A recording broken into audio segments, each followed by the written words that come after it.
Salam cerdas, komunitas pembelajar yang saya hormati, berjumpa kembali dengan saya di kanal Awil Rizky dalam sesi komentar berita.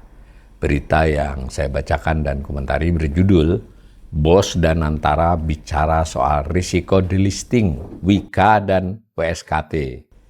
Ditayangkan oleh Bloomberg Technos pada tanggal 18 Agustus jam 6 sore ya. Ini ada gambar sumber beritanya Pak PLT Bapak Menteri BUMN ya. Ini di sini PLT Menteri BUMN, beliau ini sekarang kepala BP BUMN ya, beda ya dengan menteri. Nah, Doni Oskaria, Pak Doni ya. Nah, beritanya begini. Nah, COO BPI Danantara Doni Oskaria angkat bicara ihwal potensi saham BUMN Karya terdepak atau delisting dari Bursa Efek Indonesia (BEI). Jadi foto keterangannya menteri, tapi kalau dari berita ini posisi beliau sebagai COO ya dari Danantara. Jadi ini memang sudah menjadi perdebatan publik sekian lama ya. Mestinya masa kepala BP BUMN ya sama artinya menteri BUMN itu sekaligus merangkap di BPI Danantara. Tapi ya berita ini adalah keterangan beliau sebagai orang Danantara ya, bukan sebagai kepala BP BUMN. Nah, Doni mengatakan lembaganya tengah berupaya untuk membenahi fundamental dan posisi keuangan dua BUMN karya yang terancam dikeluarkan dari bursa efek tersebut.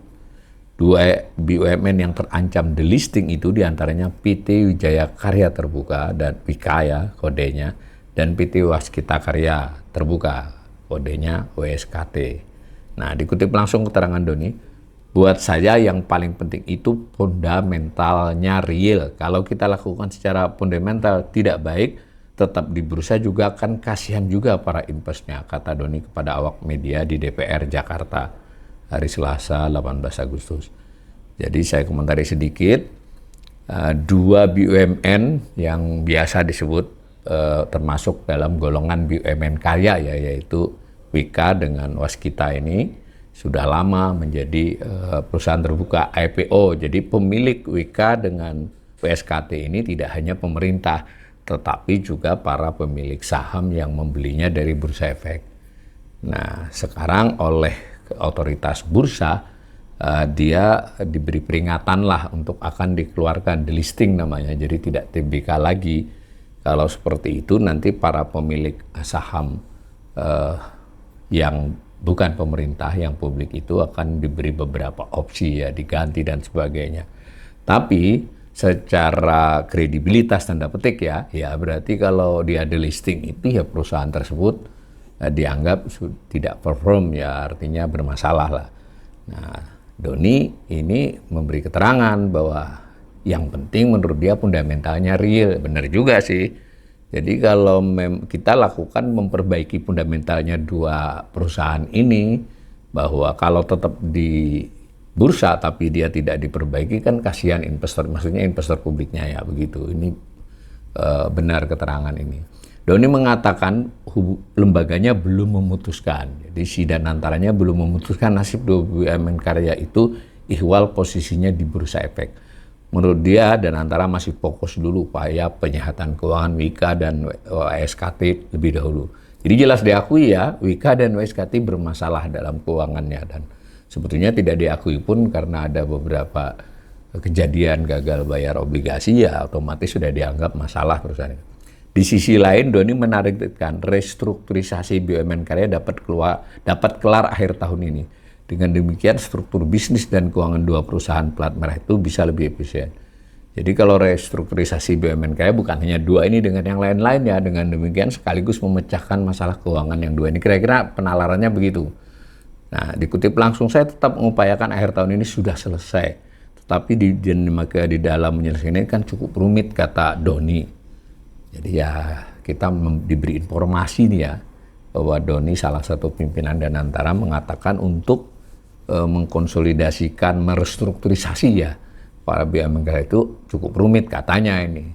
Nah, adapun BPI Danantara menyiapkan skema konsolidasi yang memposisikan PT Wijaya Karya tadi, si WK tadi dengan PT Waskita Karya tadi, WSKT tadi, digabungkan ke dalam PT Hutama Karya Persero. Nah, Hutama Karyanya sendiri belum TBK ya. Di sisi lain, PT Nindya Karya, PT Brantas Abipraya akan dilebur ke PT Adikarya Persero Terbuka. Ya, Adikarya TBK ya, yang Nindya dengan Brantas sebelum ini digabung. Jadi diringkes nih jadi 2 kelompok nih. Dalam rancangan itu PP Persero TBK dan PTPP tetap beroperasi sebagai entitas tersendiri. Jadi ada 4 yang 2 bergabung ke Adikarya, yang tadi diberitakan tadi bergabung ke Hutama Karya. Jadi nantinya perusahaan gabungan di bawah HK, berarti ini Hutama Karya tadi dan Adi akan berkonsentrasi pada layanan civil engineering, mencakup aktivitas perancangan pembangunan hingga pemeliharaan berbagai infrastruktur dan fasilitas publik seperti gedung, jembatan, jalan, bendungan, serta sistem utilitas lainnya. Sementara PTPP akan diarahkan menangani 2 lini usaha, yakni civil engineering dan seterusnya ya. Nah, berita dilanjutkan dengan soal delisting BUMN Karya. Sebelumnya Bursa Efek Indonesia, ini dari jurnalis ya, bukan dari Pak Doninya, menyampaikan pengumuman potensi delisting terhadap sejumlah perusahaan tercatat yang sahamnya telah mengalami suspensi dalam jangka waktu panjang. Nah, jadi ini tidak hanya 2 tadi ya, sebetulnya Bursa Efek Indonesia mengumumkan potensi. Jadi belum di delisting terhadap sejumlah perusahaan terbuka yang sahamnya disuspend sudah dalam jangka waktu panjang. Nah, informasi tersebut disampaikan melalui pengumuman bursa ya pada Desember 2025. Jadi sudah lama, ini sudah 7-8 bulan yang lalu hampir. Nah, dalam daftar tersebut 2 emiten BUMN sektor konstruksi, Wijaya Karya dan Waskita Karya ya. Sehubungan dengan ketentuan tersebut, BM mengatakan bahwa hingga 30 Desember terdapat puluhan perusahaan catat yang sahamnya telah mengalami suspensi selama 6 bulan atau lebih, termasuk 2 itu ya. Nah, saya kasih komentar lagi. Jadi dari cerita ini, dari berita ini kan kita nangkap nih, si Waskita Karya dengan Wijaya Karya ini bermasalah secara keuangan. Dalam konteks dia sebagai perusahaan terbuka pun dia sudah disuspend dan kemudian diberi peringatan untuk delisting, dikeluarkan tidak lagi menjadi perusahaan publik. Nah, pengaruhnya kepada Danantara, yang resminya Danantara inilah yang sekarang memiliki Waskita dan Wika ini, bukan lagi secara langsung oleh pemerintah ya. Jadi kan begitu ini yang sementara ini aturannya. Nah, karena itu Danantara ditanya nih, lo jelas apa responnya terhadap itu. Nah, kata Danantara diwakili oleh Pak Doni, ya dia fokus membenahi dulu. Dan salah satu pembenahan itu adalah mengkonsolidasikannya tadi berapa BUMN Karya di merger kepada BUMN Karya yang lain. Nah, soal masih nanti listing atau tidak kelihatannya menjadi prioritas kedua atau ketiga. Oke, masuk akal ya. Tapi boleh dong juga saya mengingatkan kita semua bahwa Waskita Karyakah, kemudian Wijaya Karyakah, bisa saja ditambahi dengan tadi Hutama Karya. Ini selama periode pemerintahan Jokowi itu memperoleh penyertaan modal beberapa kali ya masing-masing. Cukup besar, dimodali. Kemudian mereka juga ditugasi. Kenapa dimodali? Karena diberi penugasan berbagai proyek infrastruktur. Nah, meskipun dimodali, ternyata proyek-proyek infrastrukturnya itu cukup berat, dan belakangan juga dipahami bahwa proyek-proyek infrastruktur yang dibangun itu, apakah itu jalan, apakah itu bandara, apakah itu pelabuhan dan sebagainya, itu tidak menghasilkan mencukupi untuk membayari beban utangnya gitu. Jauh alih-alih dari mengembangkan modal dari pemerintah, bleeding lah, berdarah lah dari mereka ini. Mungkin Hutama Karya belum, tapi Hutama Karya juga sebetulnya tidak baik-baik amat ya dari sisi bukunya. Nah, maka lalu nanti akan direstrukturisasi ini selain dari listing. Maka pertanyaan kita jadi simple. Ini bagaimana kita ingin mengevaluasi kita sebagai rakyat, khususnya DPR. Seluruh kita berhak, karena itu duit itu dulu dari APBN ya. Penanaman modal, dan penanaman modal itu namanya pengeluaran investasi, pengeluaran pembiayaan, karena kita defisit itu dari utang. Jadi pemerintah berutang, dari utang itu antara lain memberi modal kepada BUMN. Nah BUMN-nya kemudian berdarah-darah, rugilah sebut begitu. Nah karena dia rugi digabung-gabungin supaya baik bukunya.